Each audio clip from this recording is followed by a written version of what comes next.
Hey everybody, I'm the uncontrollable Penrose776 here on another Trees banner, looking for a legendary hero this time. I wonder who it's going to be. Out of the fog comes Camilla. She's Camilla. From the Kingdom of Nor. Now, on the one hand, flying water legendary, green tome. Camilla, on the one hand, what I was going to say is that we do have quite a lot of Camillas already, to be frank. That being said, come to think of it, I am surprised that we haven't had a legendary Camilla before, and we do know that they're kind of running out of units to make legendary heroes, so I guess, in a sense, this shouldn't be quite so surprising. Anyway, yes, Green Tome, the Bewitching Tome. Let's take a look. Enables Canto 1. Accelerates special trigger, cooldown count -1. If units initiate combat or foe's range is equal to 2, as combat begins, deal damage to foe equal to X% of foe's attack. If unit has weapon triangle advantage or outspeeds, X is equal to 40, otherwise X is equal to 20. Effects that reduce damage during combat do not apply, will not reduce foe's HP below 1. Okay, so a flared sparrow style pre-combat damage thing, except I'm guessing from those numbers 40% of foe's attack. I mean, we don't know if it's visible or in combat attack, but either way, that is quite chunky damage, right? Like, if you've got 50 attack is very, very common. That's already 20 damage coming in pre-combat. You can get a little bit more than that if you're engaging with Flared Sparrow over several combats, but this is all in one single combat. Frankly ridiculous. If you initiate combat or foe's range is equal to 2, grants attack speed defense res +5 to unit, grants bonus to unit's attack and speed equal to 20% of unit's speed at start of combat, okay, and reduces damage from foe's first attack by 30% during combat, and there's more, restores 7 hit points to unit after combat. Okay, so the rest of the weapon isn't too extraordinary. +5 to all stats, pretty standard. 20% of unit speed as attack and speed. This kind of effect we've been seeing more and more recently. It is a little bit scary because, well, presumably she's going to get a fair amount of speed to begin with off of this, like maybe 10 or so. But on top of that, with mythic buffs, with other effects similar to that, this can get quite scary quite fast. 30% damage reduction isn't a huge amount. I assume it's just enough to stop her from getting one-shotted if her stat spread is anything like I expect it to be, and 7 hit points healing is, in that respect, kind of just a tiny little thing, really.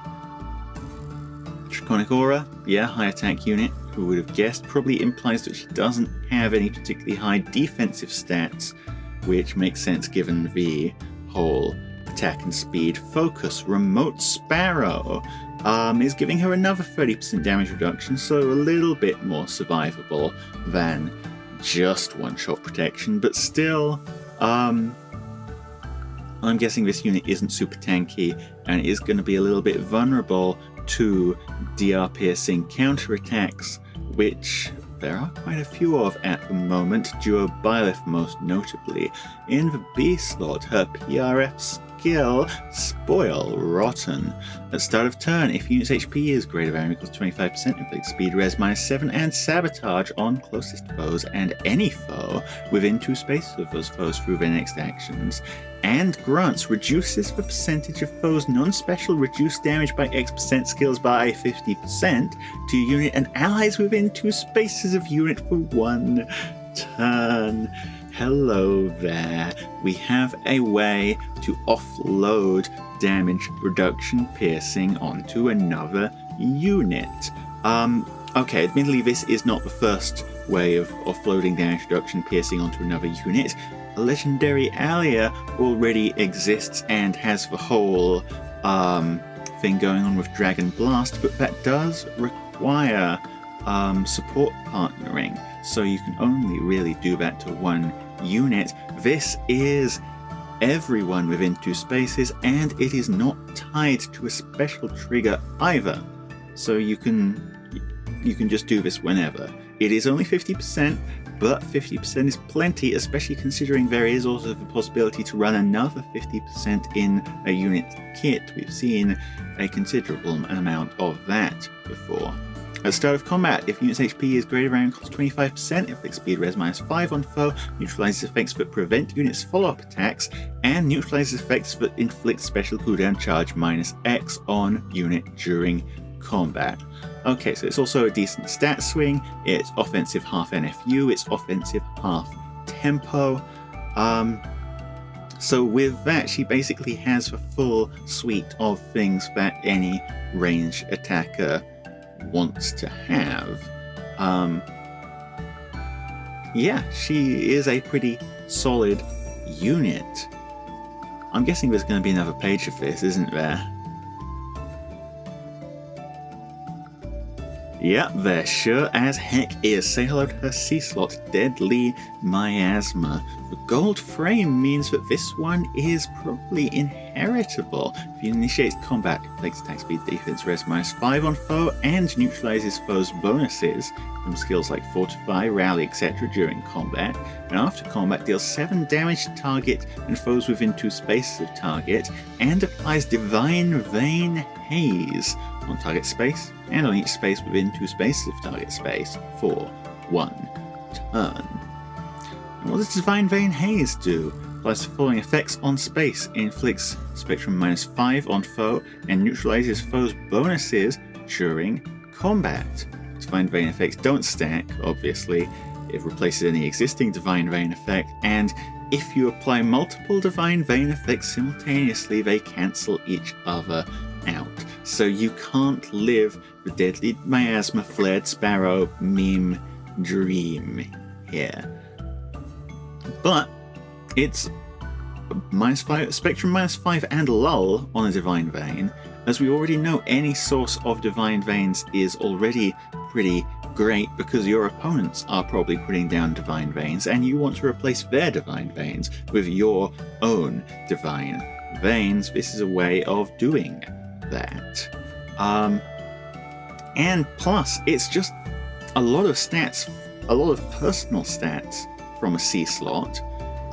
It's a lull in a C slot, and it also has the Savage Blow thing just as a little extra bonus. I think this is a really solid C slot, all things considered. It'll be interesting to see who can inherit this. It'll be interesting to see what C slot this is the tier 4 of, because obviously it has a different icon from anything that already exists in the game.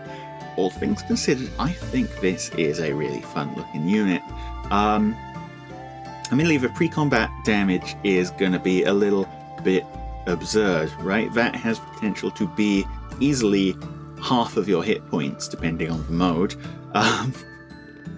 So say goodbye to those. But aside from that, she's also just a very solid attacker.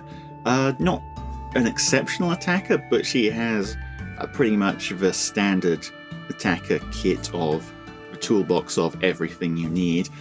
And she offloads some really nice skills, making her a strong support as well. Very, very nice. But let's take a look at the rest of the bat. Well, actually, first, animations. Animations, very important. Well, first we're going to explain what she does, even though I've just done that. But yes, 22 pre-combat damage here against this Sword Knight. If you've got Flared Sparrow Occultist Strike, and Divine Veins already set up, that's 21, so that's the level we're on here. 22 against Femoris as well, and gonna shred that guy's damage reduction. And yep, there's the Stinky Veins. I don't know why I called them Stinky, but Well, I guess I do know, because they do look stinky, just looking at them. I'll make this hurt. You guys agree with me, right? Look at them, look at them. Anyway, also on the banner, we have Medeus, Asker, Legendary Deirdre, Legendary Veronica, Brave Robin, Brave Soren, Brave Gulveig, Brave Corin, Legendary Alia, and Alincia, and of course Ratatoska, who debuted on the New Heroes banner recently. 8% rate as normal. So let's do a little bit of color by color on the sparking screen. Yes, give it to me.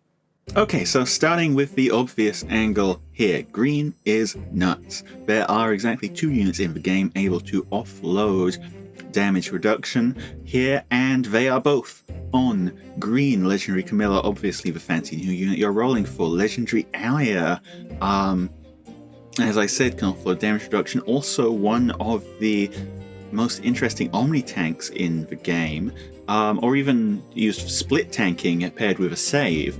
Either way, being able to kill on retaliation is super important in the current metagame, and, well, how are you going to do that? Why not pierce some damage reduction? So yeah, I think Legendary Alia is pretty vital for any tank in the current meta who is struggling to get kills that way. And Brave Soren, kind of the weak spot here, but despite being the weak spot, he's not weak at all. He's a very strong unit. Like, not as crazy as the other 2 here, but he's got his funny little niche going on, and he does quite well in that. Plus, the fodder is insane. Flare, I think he's got the magic nerf follow-up, and doesn't he have Time's Pulse as well? Am I imagining that right? So I'd be very happy getting anyone on green. I'm pretty sure you would be as well. Next best color here, I'd be tempted to say blue is the next best. Ratatoska is, well, Ratatoska is better Regan. I'm sorry to say, all you Regan fans, let's hope she gets refined soon. Remixed. Brave Gulveig, you've seen, well, I assume you've seen, you guys are watching my other videos, right? You've seen what Brave Gulveig is capable of on a defense team. She's also, I'll tell you this, really strong on offense. And probably very good in other modes as well. I don't know, I don't play other modes. Well, actually I do. She is very good in those. Legendary Deirdre, the weakest option here, but you know, I don't think she's awful. She's just kind of middling. Colorless, another great color, by the way. Medeus, if you don't have a copy of Medeus, you at least want one Medeus to teach those people using bulk towers not to mess with you. Asker, offense mythic. You always want more mercies on your offense mythics, naturally. Big source of buffs in the current Prime meta, giving out 2 buffs on his C slot is chunky stuff. And Brave Corin, you all remember what happened when Brave Corin launched, right? She may not be the Omni tank to end all Omni tanks anymore, but she is still a force, an absolute force of tanking. And lastly, Red has some pretty good stuff. I do think it's the weakest color here, but still, all of these units. Alincia, she's strong, I guess. She's got fun warping going on, I think, right? That's the Alincia we're thinking of here, right? She hands out null follow-up, or admittedly there's quite a few ways to get null follow-up these days, so it's not the hugest thing in the world. Legendary Veronica, absolute menace, being effectively a Razzle Dazzle Cav means that you are not counterattacking her and you're getting blasted to tiny little bits. Admittedly, loses out pretty hard against Duo Byleth now, but that's one unit, right? Obviously she doesn't cover everything, but you can't expect one unit to cover everything by themselves. And Brave Robin, again, has some incredible fodder. Gambit is saving the metagame for a lot of slower units at the moment.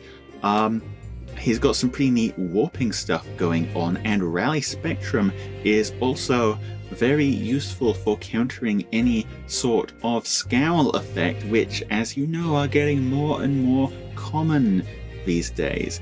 Put it all together, what do you have? I think every single colour on this banner is worth summoning on. That's the first time that's happened on a legendary or mythic banner in a long time. But I'd love to hear your thoughts on the matter. Are you summoning for legendary Camilla any of these other units? You know, maybe you're looking to merge up a legendary from the past. Let me know. As usual, your subscriptions, likes, greatly appreciated. We're starting to close in on the big 1K. And, well, I'll see you in my Aether Keep very soon. Penrost out.